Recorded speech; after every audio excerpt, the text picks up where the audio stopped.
Përshëndetje miq, mirë se erdhët në Baçja Magjike. Natyra shqiptare është e pasur me bimë mjekësore, shumë prej të cilave rriten pa u kultivuar dhe shpesh kalojnë pa u vënë re. Sot do të njohim dy prej tyre, të cilat i gjejmë pranë përrenjve, kanaleve dhe livadeve me lagështi, bargjakun dhe bishtkalin. Le të shohim se çfarë i bën kaq të veçanta. Bargjaku. Bari përbëhet prej majash të lulëzuara të thara të bargjakut, Lythrum salicaria, familja Lythraceae, i cili është bimë barishtore shumë vjeçare, e zakonshme tek ne në zonat fushore, buzëvijave me ujë.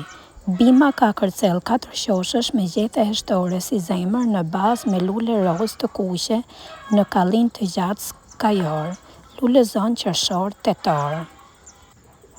Bari ka veti të ndryshme në saj të substancave që përmban. Kështu për shembull, në saj të tanineve dhe të esencës, bari jep rezultate të mira në diare që shoqërohen me një humbje të tonusit, pra të shtrëngimit të zorëve, kurse në saj të mucilagjeve ka edhe veti shqetësuese.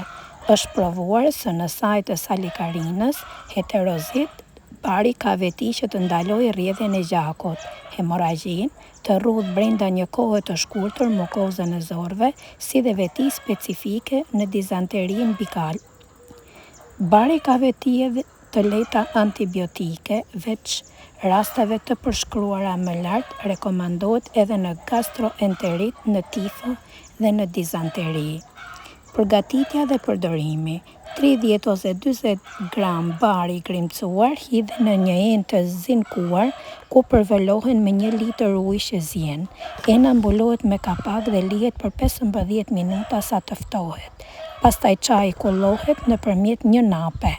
Pihen 300 deri në 500 gram çaj në ditë. Në vende të thata e ruan veprimin për 2 vjet.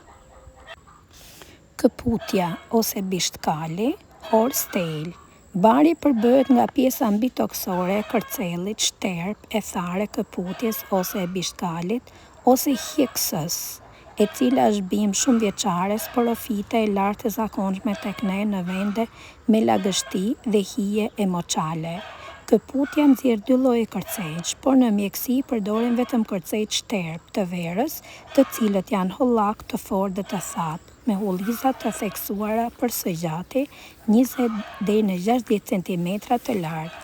Bari i këputjes përmban kryesisht acid silicik, rreth 7%, saponine, ekuizetonin, acide organike, flavonike e tjerë. Ajo ka veti të rrisë sekretimin e urinës, të ngordh mikroorganizma që shkaktojnë sëmundje dhe plagë. Bari ndihmon formimin e leukociteve dhe si pasojë nxit proceset natyrore të shërimit të sëmundjeve ngjitëse.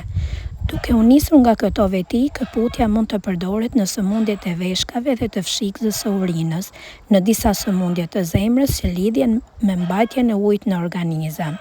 Mjekësia popullore këshillon barin edhe në rastet e cirrozës hepatike. Këputja mund të përdoret në formë banjash dhe kompresash për shërimin e plagëve, për gargar, në pezmatimet e bajameve dhe për shpëlarjen e gojës në rastet e mahisjes së saj. Përgatitja dhe përdorimi. 4 lugë kafeje me bar të coptuar hidhen në një enë, kushtohen 2 tasa çaj me ujë. Përmbajtja zihet 15 minuta, lëngu lihet të ftohet, kullohet dhe ëmbëlsohet sipas dëshirës. Kjo sasi e çajit pihet gjatë ditës. Në vende të freskëta dhe të thata, bari ruan veprimin për 18 muaj. Bargjaku dhe bishtkali janë 2 shembuj të pasurisë që janë afro natyra. Ato rriten pranë ujrave, zbukurojnë peizazhin dhe prej brezash kanë zënë vend në mjeksinë popullore.